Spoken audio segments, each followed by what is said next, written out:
concepto, ¿no? Al pasar al PowerPoint. Entonces,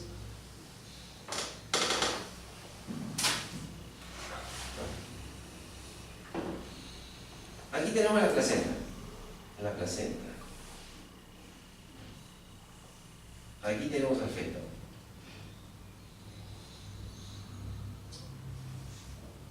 Esta es la aorta. ¿De dónde salen las arterias umbilicales? De las ilíacas. De aquí sale una. Tienen que hacerme esta pregunta, pues, que me hacen, en todos los congresos hacen. ¿Y cuál tomo, la derecha o la izquierda? Pues son dos, ¿no es cierto?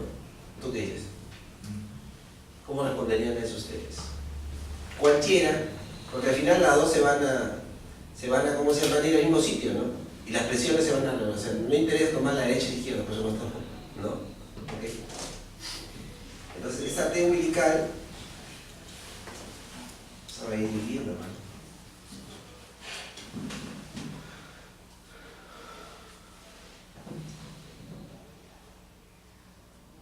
Y van a formar, ¿qué cosa? Unidades. Al final son unidades, ¿no? Unidades útero-placentarias. Unidades. Entonces, como las unidades están abiertas, vamos a poner ahí verde, están abiertas. Pase libre, ¿no es cierto? Pase libre. Como están abiertas, la resistencia que yo encuentro al pasaje de la sangre no es mucha, ¿no es cierto? Entonces, cuando más abiertas están las unidades, la arteria umbilical va a tener una diástole más amplia, ¿no es cierto? Okay. Otra arteria que evalúa es la cerebral media.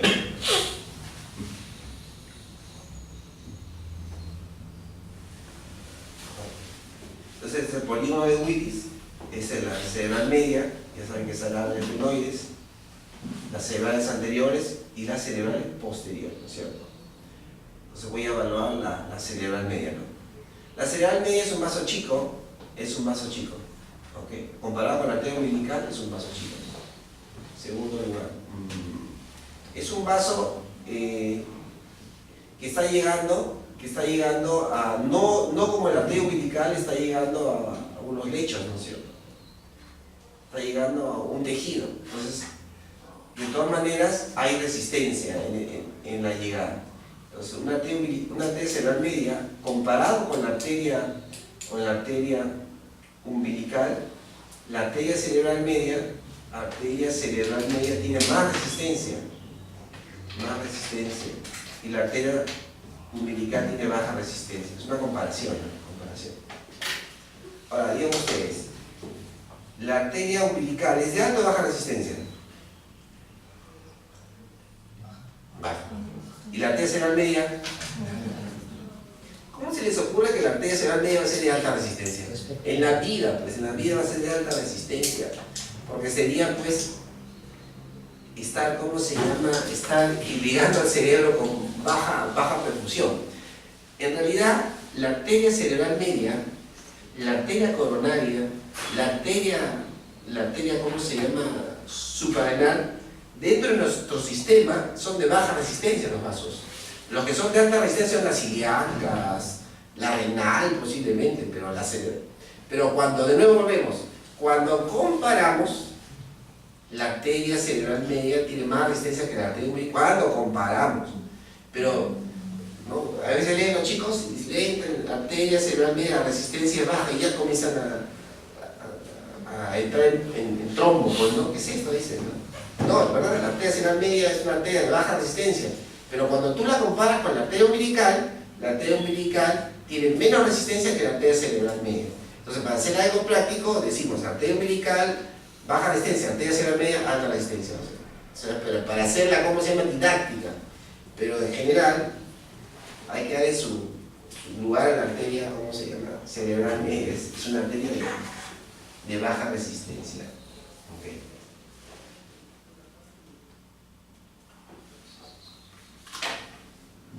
Entonces, ¿quién alimenta al feto? al feto lo alimenta la arteria umbilical, la vena umbilical, perdón. La vena umbilical entra al abdomen. ¿Y cómo se llama este vaso que tenemos aquí? Y entró al abdomen, ¿no? La vena umbilical, es la continuación. Porta izquierda. La porta izquierda es la continuación de la vena umbilical, que le da sangre oxigenada. La vena umbilical oxigenada. Y la vena umbilical, hay un vaso pequeñito que sale, que se llama el ductus venoso. Entonces, este es el ductus venoso. Es un vaso que es pequeño, pero la forma del ductus venoso es así. Es una trompeta, que eso le infiere mayor velocidad. Por eso el ductus venoso es un vaso de alta velocidad. ¿Okay? Entonces, el ductus venoso entra a la aurícula derecha, entre la aurícula derecha pasa directamente la aurícula izquierda, pasa el ventrículo izquierdo y de nuevo sale por aquí, ¿cierto? Por la aorta. Entonces, los vasos que nutren fundamentalmente tenemos las coronarias, el tronco brachiocefálico, la carótida izquierda y la subclavian izquierda. Y después todo el resto. Del otro lado viene la cava superior, la cava inferior, cava superior, cava inferior, ¿okay? Hacia el lado derecho, y el derecho sale la pulmonar. Esta es la pulmonar. ¿Cuántas ramas tiene la pulmonar? 3. La rama derecha, que pasa por debajo de la aorta, como están viendo acá, está pasando por debajo. La rama izquierda y el ductus arterioso. Entonces, este es el ductus arterioso. Ductus arterioso. Y este es el ductus venoso. ¿Ok? Entonces, ¿qué pasa aquí, miren? ¿Qué pasa aquí? Aquí lo que pasa es que la sangre oxigenada que viene por aquí, a partir del ductus venoso, se va a mezclar, ¿no es cierto? Se va a mezclar aquí, con la sangre oxigenada. Entonces, esta zona que vemos aquí, ya la sangre está mezclada. La sangre que va fundamentalmente hacia arriba es la más oxigenada que hay. En cambio, la sangre que va hacia abajo es una mezcla. Y tiene que ir hacia abajo porque tiene que salir por acá, ¿no? Para hacer la hemostasia y de nuevo volver por aquí. ¿Ok? Esta zona que vemos acá, ¿cómo se llama? Istmo aórtico.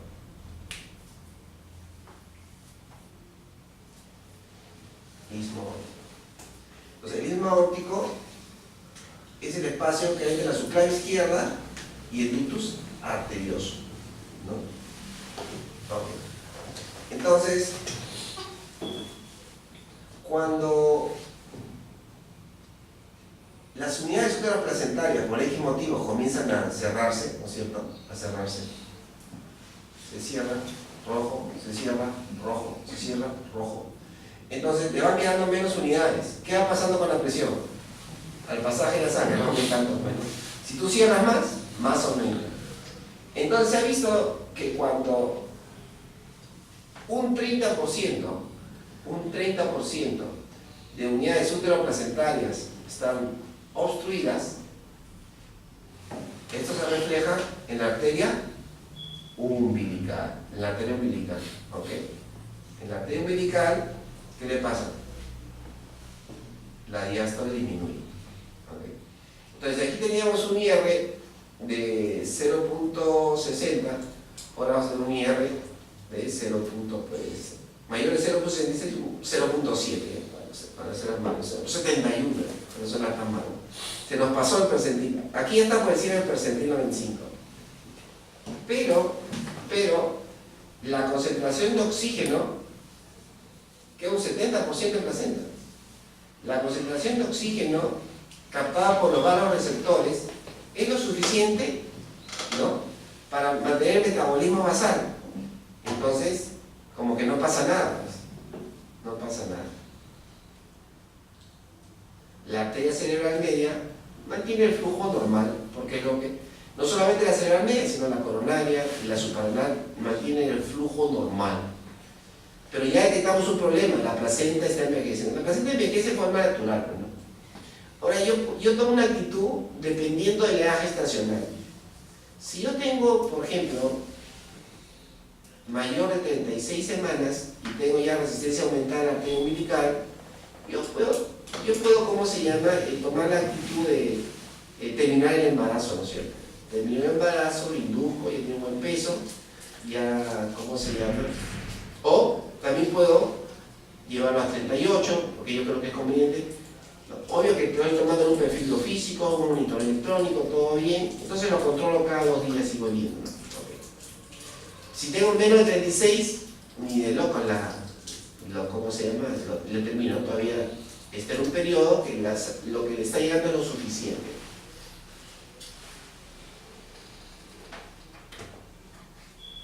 Pero del 30% sigue envejeciendo. Entonces, cuando la placenta ya está lesionada el 50%, la concentración de oxígeno ya se hace, ¿cómo se llama? Se hace menor, ¿no? Ya nota el organismo que ya prácticamente la concentración de oxígeno que le da no es lo suficientemente para el metabolismo que está llevando a cabo. Entonces, es ahí recién donde la cerebral media se dilata. Se dilata la cerebral media, la suprarrenal, la coronaria. Entonces la umbilical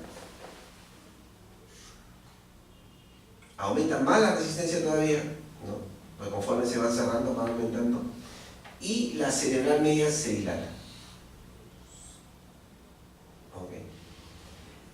El IR aquí le vamos a poner un IR 0.6 y aquí un IR 0.8. Entonces, a eso se llama redistribución de flujo. Acá ha pasado una redistribución de flujo. Entonces, ¿qué me indica una redistribución de flujo? Una hipoxia, pero una hipoxia compensada. Entonces, de nuevo, si yo tengo un feto de 32 semanas con redistribución de flujo, lo dejo ahí, bueno, ¿por qué lo voy a sacar? No está muriendo, lo único que está haciendo es compensar. Si uno está subiendo a una montaña, ¿no? Está subiendo al Himalaya y no puede ir porque le falta el aire, ¿qué le hace? Oxígeno, y sigue subiendo, ¿no? Es lo mismo que pasa, ¿no? Puede ir creciendo el feto un poco más. Pero de nuevo volvemos, si tiene una redistribución de flujo y tiene 6 semanas, ¿y para qué va a estar allá? Mejor lo termino en base en término, ya está maduro, ¿para qué lo voy a, ¿no?, someter más a problemas? Okay.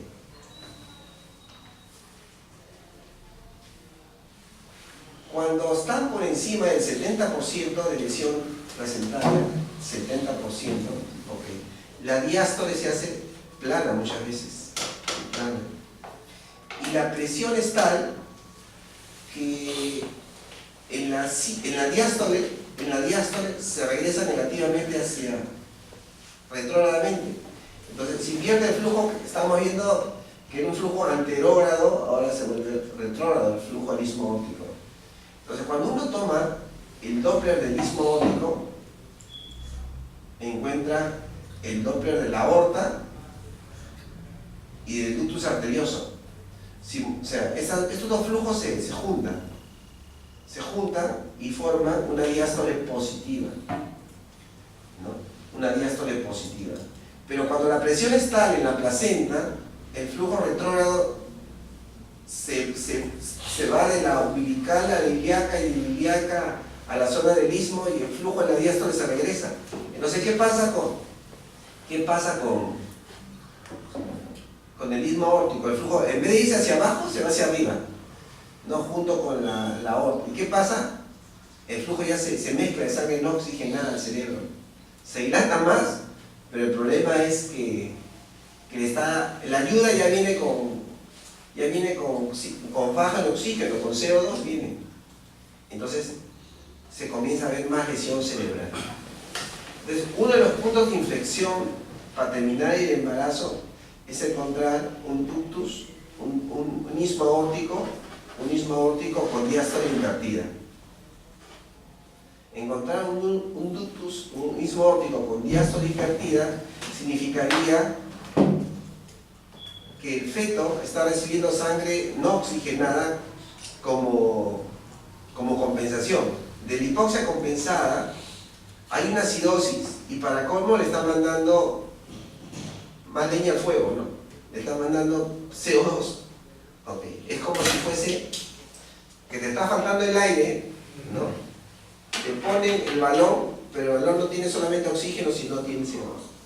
Están matando, ¿no? Eso es lo que pasa. Entonces, este es uno de los puntos de inflexión. Okay. Entonces, como hay acidosis metabólica,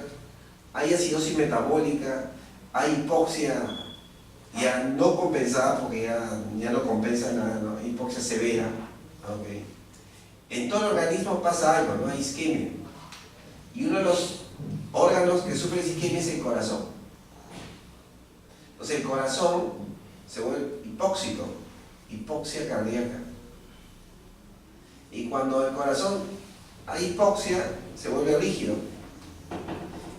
Y si el corazón es rígido, la presión de la aurícula aumenta. La presión auricular aumenta. Y habíamos dicho que el flujo trifásico estaba en función de las presiones auriculares del ductus venoso. Entonces ahí, antes de morirse el feto, el ductus venoso, entre la sístole y la diástole, se hace una escotadura tremenda y se invierte, y se pone plano o se invierte la onda A, que eso indicaría que la presión es más aún, que el corazón está por una piedra prácticamente, y después ocurre el desenlace fatal que es la muerte. Okay. Entonces, esa es la evolución, es la evolución de un feto que progresivamente tiene insuficiencia útero-placentaria, ¿no? Progresivamente va deteriorándose. Entonces, la pregunta es, ¿y para qué me sirve el Doppler? El Doppler sirve para evaluar la hemodinámica fetal. ¿Y para qué más? Me sirve, al yo ver la hemodinámica fetal, yo puedo tomar una actitud. En esa actitud significa que lo saco o lo dejo, lo monitorizo o no lo monitorizo. ¿Okay? Miren, ¿no? En los países desarrollados se ha demostrado que si uno saca un feto de 26 semanas, antes de 26 semanas, el 90% de los fetos se mueren. El 90%. 26 semanas significa por menos 700 gramos. Si tú lo sacas después de las 28 semanas, ¿no? Mejora la sobrevida a un 60%. ¿Okay? Cuando más. Y si tú sacas uno entre 26 y 28, la sobrevida es 40%. Entonces, cuando más demores en sacarlo, mejor hacerlo, ¿no? ¿Okay? Entonces, si yo tengo un feto de 26 semanas, con una arteria umbilical, alta resistencia, una arteria cerebral media,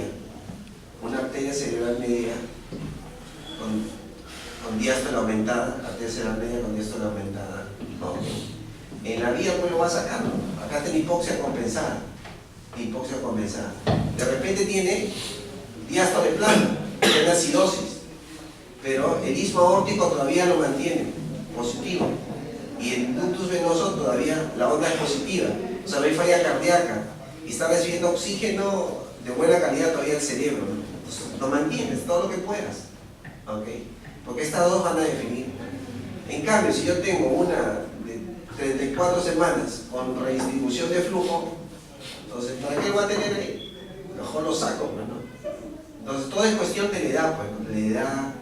En cambio, si yo tengo uno de 28 semanas, entre 40 y 50% de la sobrevida, pesa 1000, ¿okay? Y tiene una redistribución de flujo, pero ya, ¿cómo se llama? El istmo aórtico ya es negativo, y el ductus venoso me está haciendo prácticamente una onda plana, mejor lo saco, porque está muriéndose, mejor lo saco. Ahora, otra cosa, todo lo que saquen con el ductus venoso en onda plana o invertida, solamente la sobrevida es 50%, tampoco van a esperar milagros. Pero la otra cosa que cuando yo era, una cosa que aprendí de cómo se llama, de la especialidad era, es mejor que se mueran afuera que dentro. Porque cuando se mueren adentro, fallaste completamente, pues. En cambio, de repente lo sacas, puedes sobrevivir o morir, pero ahí está, pues. Pero si se muere dentro, ahí fallaste, pues, ¿no? No puedes permitir que el bebé se muera dentro. Pero tienes que sacarlo antes, pues. De repente hay una probabilidad. Y eso es lo que no quiere el reanimatólogo, pues. No, ¿cómo vas a sacar un evento de 27 semanas, 28, pero se están muriendo, pues? No, entonces la pelea, pues. ¿No? Entonces, yo lo saco y ya le da el reanimatólogo.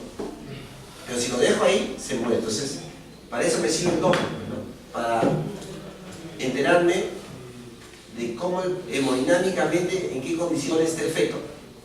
Me sirve para tomar una decisión si las condiciones hemodinámicas están alteradas, ver en qué estadio, ¿no?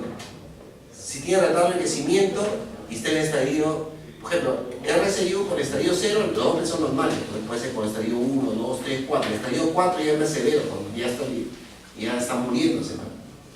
Entonces, puedo ver en qué estadio está y tomar una decisión. ¿Okay?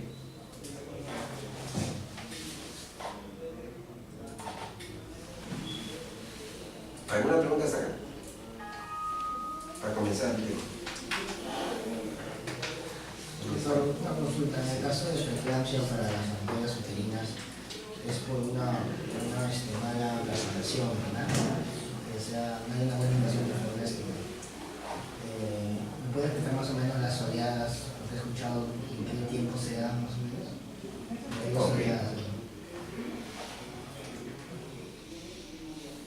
Vamos a comenzar como para aprendices.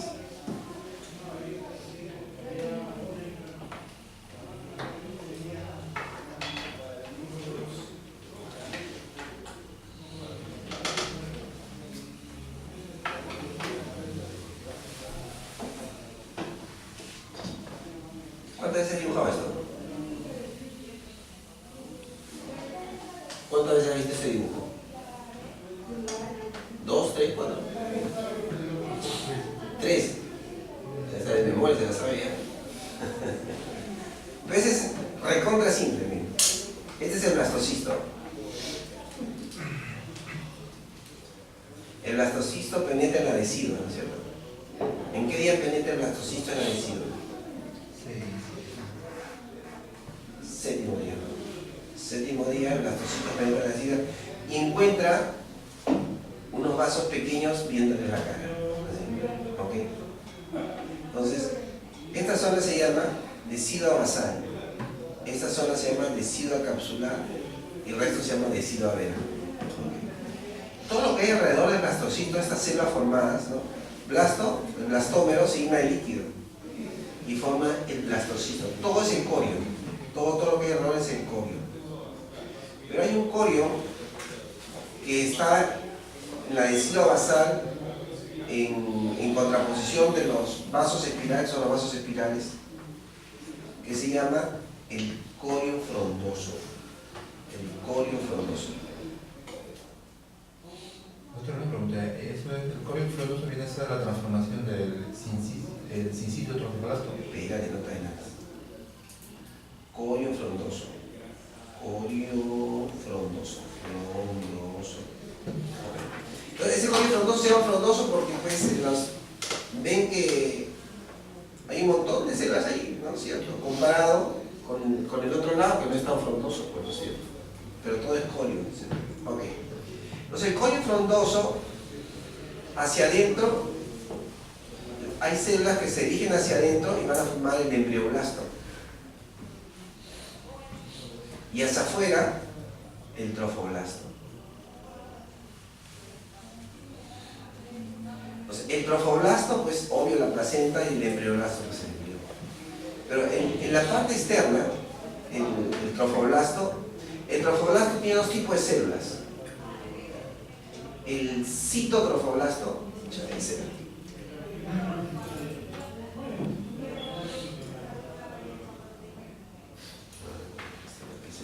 ¿Se cuánto cuesta este lapicero? $70. En Amazon, 70, 80. Este vale, esta tableta vale $250. No le pesa. Yo tengo una más chanchita, más chiquita para mis fotos, que me costó $80, ya viene con su lapicero chanchito. Este lapicero tiene varias funciones, ¿no? Tiene borrador acá, es más sensible, todo. Ok, citotrofoblasto. Y el sitio. Se llama sin sitio porque en verdad las células no tienen sitio, están pelotonadas. En cambio el cito tan, ¿no? Tan así por ahí. Entonces, la pregunta es, ¿el citotrofoblasto qué hace? Produce las vellosidades coriales y produce las hormonas. Las hormonas beta-HCG, estradiol, lactógeno placentario. Okay, entonces son todas las hormonas que hay ahí, ¿no? Y el citotrofoblasto baja la resistencia del circuito. Entonces, ¿qué circuito? Normalmente estas arteriolas que vemos acá, los vasos espirales son así. Tiene una capa muscular gruesa y una capa muscular gruesa y un lumen chiquito, ¿no es cierto? Es un lumen pequeño, así. Okay. Es una capa arteria espiral. Entonces, si uno ve la secuencia, tenemos aorta, ilíaca, hipogástrica, uterina, ¿no es cierto? Aorta, ilíaca, hipogástrica, uterina. La uterina la sacamos más o menos a nivel del istmo uterino, se reflexiona, ¿no es cierto? Reflexiona. Y da una rama hacia arriba, ¿cómo se llama la que va hacia arriba? ¿Dónde va? Al ovario, pasa por el tubo ovárica, que se junta con la ovárica para llegar al ovario. Y hacia abajo dan las cérvico-vaginales. Pero hacia el útero va entrando, bueno, va entrando los vasos arcuatos. Vasos radiales, rectos y estos vasos chiquitos espirales, que son estos. Es obvio que si yo tomo el Doppler de la arteria uterina, miren, hasta que llegue estos vasos me parecen un... ¿Cómo se llama ese fideo? Calmumuto, no sé qué fideo, que es una espiral. ¿Ok? Entonces la resistencia es tremenda al pasaje de la sangre, porque está llegando a nada, está llegando, ¿no? Entonces, el pasaje a la sangre, encuentra una gran resistencia. Y si yo le tomo el Doppler cuando no ha mejorado esa resistencia, pues yo voy a encontrar un flujo de alta resistencia. ¿Y cómo es un flujo de alta resistencia?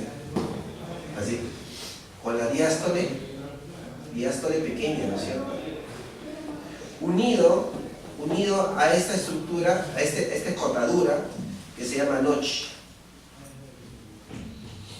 Esta escotadura se llama escotadura protodiastólica. O conocida como notch. Entonces, cuando no ha ocurrido la placentación, ¿no? La placentación consiste en dilatar los vasos espirales, entonces siempre encontramos un notch y una resistencia alta, caracterizada porque la diástole es pequeña, la diástole está bien pequeña. Okay. Entonces, la función del citotrofoblasto, es cambiar eso, bajar la resistencia del circuito. Entonces, lo que hace es cambiar la estructura muscular de los vasos espirales, por lo cual tiene que migrar, pues esas células son separadas.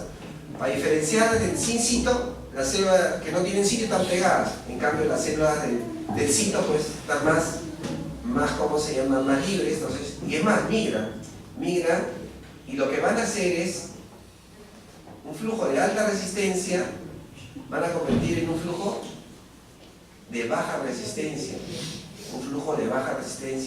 ¿Cómo hacen eso? Quitándole la capa muscular. Con capa muscular, ahora le quitan la capa muscular, sin capa muscular, sin fibras elásticas. Entonces, un fetito que va a estar aquí enganchado, ¿no es cierto? Y la sangre va a ser dada por los vasos espirales. Si los vasos espirales tienen alta resistencia, quiere decir que no se han dilatado. Entonces este fetito no va a crecer, va a tener un retardo de crecimiento intrauterino. Entonces el flujo, para que este crezca adecuadamente, tiene que ser por lo menos 10 veces. 10 veces lo que le está pasando normal para que este feto crezca. Si no ocurre eso, es que no se han dilatado los vasos. ¿Quién dilata los vasos? El citotrofolasto. Y ese fenómeno de bajar la resistencia del circuito se llama placentación. Y la placentación se hace en dos oleadas, que se llaman oleadas placentarias. La primera oleada y la segunda oleada. Ahora, también eso es, como todo en la medicina parece que es así, todo eso de oleadas es como se puede decir, es figurativo, ¿no? Es para hacerlo comprensible, ¿no? Pero en realidad es algo continuo. ¿De qué consisten las oleadas placentarias? Si uno ve aquí, la arteria espiral tiene dos componentes, un componente miometrial porque comienza el miometrio y termina en la adhesiva. Entonces vamos a hacer la adhesiva aquí y el miometrio aquí. Entonces vamos a tener un vaso espiral que tiene adhesiva y tiene componente miometrial. Entonces la primera oleada consiste en que le quita la capa muscular en la zona de la adhesiva. Y la segunda oleada ya completa su trabajo quitándole, ¿cómo se llama?, a nivel adhesiva. Por eso que la primera oleada comienza generalmente entre las 12 y hasta las 16 semanas y la segunda oleada de las 16 a las 20 semanas. Por lo que después de las 20 semanas la resistencia de la arteria umbilical debe bajar significativamente. Entonces si yo veo después de las 20 semanas, yo encuentro una diástole más amplia. Entonces cuando yo encuentro una diástole más amplia a las 20 semanas, yo digo placentación adecuada. Las oleadas han ido adecuadamente.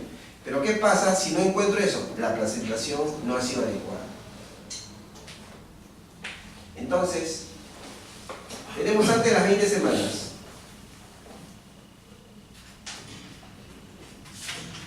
Hasta cierto punto es normal. Después de las 20 semanas, de placentación adecuada. Tener una placentación adecuada me asegura que este feto va a crecer adecuadamente y que la probabilidad de tener enfermedad hipertensiva en el embarazo es rara. Si hay una hipertensión va a ser tardía, pero no va a ser con retardo de crecimiento, va a ser lo que llaman transitoria muchas veces, o con una toxemia leve, pero no va a dar mucho problema. En cambio, si persiste el régimen de alta resistencia, aquí quiere decir que la placentación no es adecuada, inadecuada. ¿Qué significó? Que los vasos espirales se han mantenido cerrados. Entonces, este paciente va a ser enfermedad hipertensiva de embarazo severo, este paciente va a ser RCIU, este paciente va a ser susceptible a DPP, este paciente va a ser susceptible a óbito. ¿Qué pasa? ¿Qué es la enfermedad hipertensiva de embarazo? La enfermedad hipertensiva de embarazo se define como una microangiopatía difusa. ¿No? Porque primero micro porque ataca los vasos pequeñitos. Y difusa porque no solamente ataca los vasos placentarios, sino también los vasos maternos. Por eso hay hemorragia cerebral, por eso hay desprendimiento de retina, por eso hay cintura hepática, ¿no es cierto? Ok. Pero, ¿cómo se llama? Entonces, habíamos dicho que las células del cito tienen que ir acá y quitarles la capa muscular. ¿Ok? Le quitan la capa muscular. Pero la enfermedad hipertensiva del embarazo no es un proceso inflamatorio. Y cuando hay un proceso inflamatorio, no puede, la célula del citotrofoblasto no puede completar, ¿no?, el pelar, el sacar la capa muscular a esa arteria espiral. Entonces mantiene su capa muscular. Entonces no sé, por eso que la enfermedad hipertensiva del embarazo se relaciona pues a la arteria uterina que no se ha dilatado, porque no hay otra patología que explicase, ¿no?, por qué no se remodela la arteria espiral. Entonces por muchos años nosotros hemos hecho este estudio en el segundo trimestre. Evaluación del Doppler de la arteria uterina. Y si encontrábamos resistencias aumentadas, si mantenía el notch, esta paciente iba a ser una toxemia severa. Pero le damos aspirina, calcio, omega, L-arginina. La L-arginina es un precursor del óxido nítrico, que es un potente vasodilatador. Le dábamos antioxidantes, vitamina C, vitamina E. Pero la lesión ya estaba hecha. Entonces no mejoraba nada el cuadro de enfermedad hipertensiva, no se cambiaba nada, nada se cambiaba. Entonces no sirve esto. Entonces, cuando una paciente ya se nos pasa, lo que nos queda a nosotros es un seguimiento nomás. Porque nosotros tenemos que esperar el momento que se complique mediante el Doppler o mediante una toxemia severa con órganos blancos dañados para sacar el bebito, ¿no? Antes que se muera o antes que la paciente pues convulsione, haga una eclampsia, ¿no? Pero también se vio que si uno da aspirina antes de las 16 semanas, bajaba la enfermedad hipertensiva del embarazo por lo menos de 60 a 80% su incidencia. Entonces había que buscar pacientes que, ¿cómo se llaman? Pacientes que a quién da la aspirina para bajar el índice de toxemia. Porque si tú das antes de 10 semanas, el proceso inflamatorio recién se está activando, ¿no? 12, 13, recién se está activando, entonces podríamos de alguna manera compensar, y eso se vio dando aspirina. Actualmente la dosis recomendada es 150 miligramos al día. Antiguamente se decía hasta las 34 semanas, ahora hasta las 36, 37 semanas. El problema es que hay que sacar una semana de la aspirina para un problema de hemorragia, ¿no es cierto? Entonces, la pregunta es, ¿a quién vamos a dar aspirina? Entonces, antecedentes. 1. Pacientes que hayan tenido enfermedad hipertensiva del embarazo previa. Estas pacientes tienen una tasa de probabilidad de 8 veces más de hacer preeclampsia. A esas pacientes hay que darles. 2. Enfermedades crónicas, hipertensión arterial crónica, diabetes mellitus, problemas de colágeno, lupus, AR, a todas esas pacientes tienen 4 veces más probabilidad de ser enfermedad hipertensiva de embarazo. Entonces, el resto de patologías no están, pero estas dos son las fundamentales. Yo tengo una preeclampsia previa, no espero nada, no espero tomar el Doppler, le pongo la aspirina, ¿okay? O una de esas enfermedades. Marcadores bioquímicos. Los marcadores bioquímicos más usados en la papa, la proteína plasmática de la placenta A y el factor de crecimiento placentario. Estos dos factores son factores angiogénicos. ¿Qué quiere decir? Que cuando están bajos, los vasos no se multiplican adecuadamente, no se dilatan adecuadamente, estimulan, ¿no? Posiblemente estos vasos angiogénicos, la papa y el factor de crecimiento placentario, activen al cito, ¿no? Para que actúe sobre los vasos, ¿no? Entonces, encontrar valores bajos de estos. Kiro Nicolás ha hecho el trabajo sobre este marcador y Medicina Fetal Barcelona sobre la papa. Y han encontrado una sensibilidad del 60% hasta 80% también para pacientes que van a hacer toxemia severa. Porque la toxemia se divide en precoz y tardía, ¿no? Las severas generalmente son precoces, entonces tienen más sobre las precoces. Precoces que hicieron antes de las 34 semanas, ¿no? ¿Okay? Entonces, si yo encuentro preeclampsia previa, doy. Si no tengo esto, pero tengo los marcadores bioquímicos, lo malo es que estos cuestan caro, no sé cuánto, por hecho cuesta caro. Pueden hacerlo si quieren. Okay. Y el otro es el Doppler de la arteria uterina en el primer trimestre. En una de sus preguntas de la maestría que he visto, le ponen, ¿no? Dibuje el Doppler de la uterina del primer trimestre y del segundo trimestre. Es obvio que yo en el primer trimestre tengo que poner así, pero y en el segundo trimestre tiene que poner así. No sé cómo me dibujan las cosas medio raras, dibujan ustedes. ¿Ok? Pero el Doppler del primer trimestre es así, ¿no es cierto? Con notch y de alta resistencia. Entonces, ahí la forma no importa tanto, lo que informa es la resistencia. Entonces hay una tabla, en la que yo me guío, es una tabla en la cual el índice de pulsatividad, conforme van dilatándose las arterias, va disminuyendo el índice de pulsatividad. Entonces, este es el percentil 95. Entonces tenemos 11, 12, 13, 14 semanas. 11, 12, 13, 14. ¿Por qué le pongo 11, 12, 13, 14 semanas? ¿Por qué? Porque es el momento cuando hacemos la ecografía genética. Pues. No, hay que aprovecharlo. Entonces, a las 11 semanas, el índice de pulsatividad, el percentil 95 está en 2.7. A las 12 semanas, el percentil 95 está en 2.5. A las 3 semanas está en 2.3, es fácil de recordar. Y a las 14 semanas está en 2.2.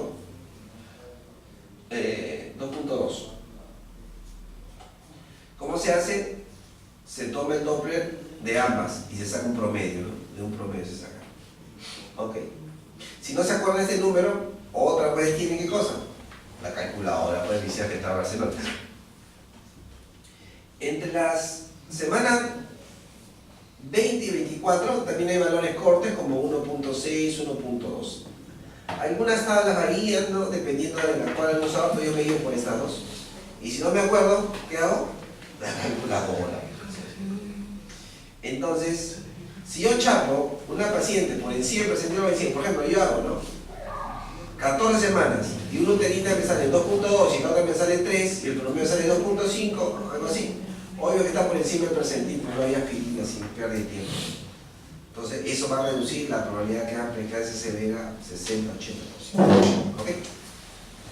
Además, está clarito. ¿Una pregunta? ¿Qué pasa, doctor, de que usted ha tocado del sincito tromblasto, del sincito tromblasto, y el texto de embriología Moore dice... ¿Moore quién es? ¿De ginecología o de embriología? Embriología. ¿Y aquí dice Moore? Moore dice que el blastocisto, ¿no? Su contorno se va a formar el citotromblasto y el sincitotromblasto externo. Sí. Entonces, el citotromblasto va a ser más delgado, pero va a ser más grueso a la cavidad endometrial, a ese límite, ¿no? Yeah. Y el sincitotromblasto va a engrosarse y va a ingresar a la capa desigual. Y es el que va a invadir a las arterias espirales y va a reemplazar la capa muscular, capa elástica. No, el citotromblasto. Sí. Y en cambio, el citotromblasto va a formar el corio liso, mejor dicho, el saco coriónico. Bueno, es lo que dice. No, a ver, no sé. ¿Lo dice? Sí, pero No sé, porque no. El sincitotromblasto invade, pues. Pero invade para qué? Porque producir las vellosidades para agarrarse ahí. ¿No entiendes? Forman los tubos con vasos, es las vellosidades. Y ¿cómo se llama? Y forman una especie de lagunas donde están llegando los vasos espirales. Pero el citotromblasto se encarga de remodelar. O sea, la parte esa de lo que yo decía, que las células son independientes y se van adosando a las arterias espirales. ¿Ya? Pero el sincitotromblasto también invade, ¿no? Invade la decidua para producir sus vellosidades también, ¿no? Pero el sitio es el que hace la remodelación, ¿no? Ahí, el sin sitio dices tú, ¿no? Pues es el sitio. Bueno, entonces esto acabamos de hacer es un recordatorio que hemos hecho esta mañana. Está plasmado aquí.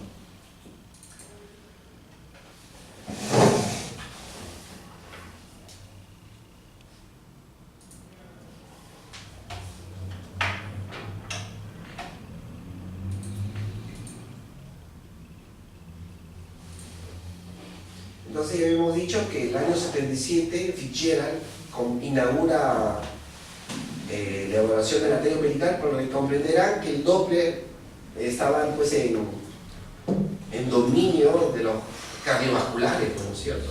que tienen que los ginecólogos aquí, pues, ¿no?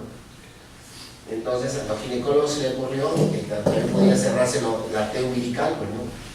Y por eso se moría el feto. Entonces comenzaron a investigar primero velocidades, velocidad de la arteria umbilical, de la aorta, de la renal, del feto, ¿no? Para ver alguna relación.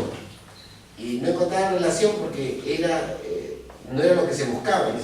Lo que se buscaba era resistencia, no velocidades. Y Figueira pues se dio cuenta de eso, ¿no? Que cuando más chiquito era la diástole, más resistencia, y eso debía relacionarse a que se estaban obstruyendo los vasos a nivel de la placenta. Entonces le agarró abejitas y comenzó a cerrarle los vasos placentarios, ¿no? Y dio cuenta que manifestaban la misma característica. Después comenzó a evaluarse, ¿no?, la velocidad de la aorta fetal, ¿no? En el 80, en el 83 se comenzó a evaluar ya la circulación útero-placentaria, ¿no? La circulación útero-placentaria, el 87 ya se vio una estrecha relación de la cerebral media con la arteria umbilical. Este índice se llama índice cerebro-placentario, le llaman, ¿no? El índice cerebro-placentario es dividir la resistencia de la cerebral sobre la región umbilical. Como la resistencia de la cerebral media es mayor que la umbilical, entonces esa relación siempre tiene que ser mayor de 1, ¿no es cierto? Mayor de 1. Pero no siempre es así, porque esa relación también se estudia en base a percentiles, ¿no? Y también se tiene que ver que esa relación esté por encima del percentil 95. Porque van a encontrar arterias umbilicales normales, ¿no?, y arterias cerebral media dilatadas. Entonces eso generalmente ocurre cuando el problema placentario ocurre tardíamente, ¿no? Se ven los retardos de crecimiento tardíos, ¿no? Cuando ocurre eso tardíamente, el problema no es que se obstruyan los vasos espirales, sino que no perfunden adecuadamente, ¿no? O sea, no perfunden adecuadamente, la presión se mantiene sin alteración, pero lo que cambia pues es la resistencia de la cerebral media, que tiene que dilatarse, porque la cerebral media trabaja en base a la hipoxia. Se dilata porque hay hipoxia, ¿no? Cuando no hay hipoxia, la resistencia está alta. En cambio, la umbilical se dilata porque hay muchos vasos y se cierra, o sea, aumenta la resistencia de la umbilical porque los vasos disminuyen, ¿no? Entonces, la cerebral media actúa en función de la hipoxia y del oxígeno, y la umbilical actúa en función del número de vasos permeables o no. Y en el 99 se comienza a estudiar el ductus venoso, pero al comienzo el ductus venoso se comenzó a ver como un marcador para aneuploidía, ¿no? Porque recuerden que las aneuploidías también tienen cardiopatía, no todas, pero no. Entonces encontrar un ductus venoso alterado podía estar significando una cardiopatía, pero a su vez podía estar también asociándose a una aneuploidía porque el DAO, por ejemplo, ¿no?, también asocia un porcentaje alto a cardiopatías.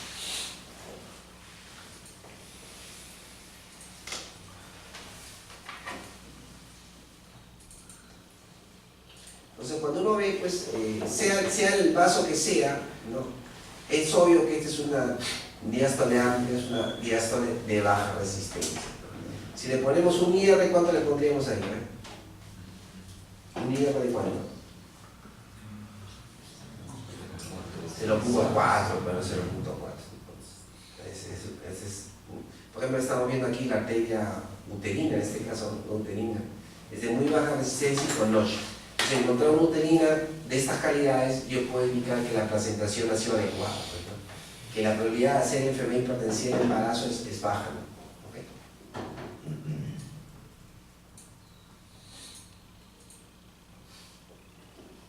Entonces este es el componente que uno debe, pues, recordar, ¿no? Las umbilicales salen de las ilíacas, la umbilical llega al hígado, y en el hígado se queda el 70% del oxígeno, para solamente el 30% llevar por esta vía hacia el foramen oval, ¿no?, y pasar del otro lado. Por ejemplo, aquí se ve el ductus venoso, y paralelo se ve también la cava inferior, ¿no? Entonces, en los libros de embriología, en todos los libros de embriología que no se han actualizado, van a encontrar que el ductus venoso llega ¿cómo se llama? A la cava. Pero uno se pregunta, pues, ¿no? Si el ductus venoso que lleva sangre oxigenada se está mezclando y de antemano ya llega a la cava, no tiene lógica, ¿no? Entonces ya han zanjado ese tema, tanto el seno coronario, el ductus venoso y ¿cómo se llama? Y la cava inferior llegan a un espacio en común. No que un vaso entre en otro vaso, sino llegan a un espacio en común, que se llama seno venoso. Pero de ahí hay un pequeño tabique que separa a la cava inferior del ductus venoso. Y el ductus venoso, la direccionabilidad es hacia el foramen oval y sale a velocidad. Por eso no se mezcla la sangre, ¿no? Completamente, pues siempre hay un grado de mezcla, no se mezcla completamente. Entonces, el 80% de sangre que llega aquí al lado izquierdo es oxigenada. Se va por la aorta y irriga fundamentalmente los vasos de la cabeza y los miembros superiores, ¿no? En cambio, la sangre no oxigenada se va por la pulmonar, entonces va al pulmón porque el pulmón, la arteria pulmonar cumple dos funciones, ¿no? Si bien es cierto que es sangre no oxigenada, quien alimenta al pulmón es la arteria pulmonar, ¿no? Así no sea muy oxigenada la sangre. Entonces la arteria pulmonar cumple la función de alimentar al pulmón, de nutrir al pulmón, pero también cumple la función de oxigenar la sangre, ¿no? Pero como no puede ser oxigenada la sangre, ¿no? Se va de frente por el ductus arterioso, ¿no? Pero el ductus arterioso en condiciones normales, a partir del istmo aórtico se combina la sangre y tiene un flujo anterior, así que cuando tanto la aorta como el ductus arterioso tiene un flujo anterógrado. ¿Qué dice anterógrado? Que se van en la misma dirección. Entonces, cuando yo veo esto a simple vista, yo digo, este es de baja resistencia, este es de alta resistencia y este es de muy alta resistencia. Okay. Ese es analizando la zona simplemente. Con respecto a la arteria umbilical, ¿no? Progresivamente la resistencia va a ir bajando. ¿Por qué la resistencia va a ir bajando? Porque pues, se van abriendo las unidades placentarias, ¿no? Es obvio, cuando tenemos gestaciones menos de 12 semanas no hay diástole. No hay diástole porque no está abierto. Entonces, conforme vayan abriéndose las unidades van a aumentar. O lo que quiere decir, ¿no? Si yo tengo 0.7 índice de resistencia de la arteria umbilical, ¿es normal? 0.7 para la umbilical es normal. Dices.